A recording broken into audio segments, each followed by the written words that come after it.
ब्रह्मांड में एक ऐसी जगह है जहां से रोशनी भी वापस नहीं आ सकती, और दूसरी तरफ एक ऐसा जादुई दरवाजा है जो आपको पलक झपकते ही अरबों प्रकाश वर्ष दूर दूसरी गैलेक्सी में पहुंचा सकता है।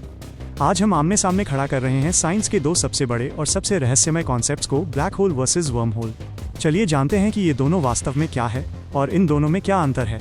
सबसे पहले बात करते हैं ब्लैक होल की। ये कोई काल्पनिक चीज नहीं है, ये हकीकत है। जब कोई विशाल तारा अपने अंत समय में खुद के अंदर ही कोलैप्स हो जाता है तो जन्म होता है एक ब्लैक होल का। इसकी ग्रेविटी इतनी खतरनाक होती है कि इसके चंगुल से कुछ नहीं बच सकता। अब आते हैं वर्म होल पर।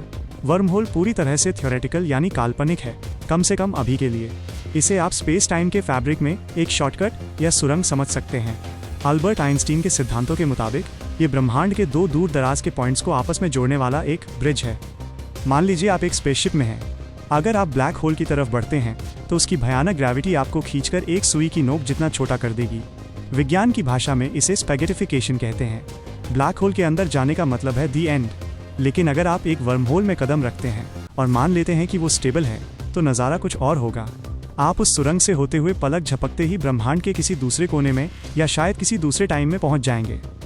तो संक्षेप में कहें तो ब्लैक होल ब्रह्मांड का वो वन वे रास्ता है जहां जाना यानी मौत को दावत देना है, और वर्म होल वो हाईवे है जो हमें स्पेस ट्रैवल का भगवान बना सकता है, बशर्ते हम इसे कभी ढूंढ पाएं।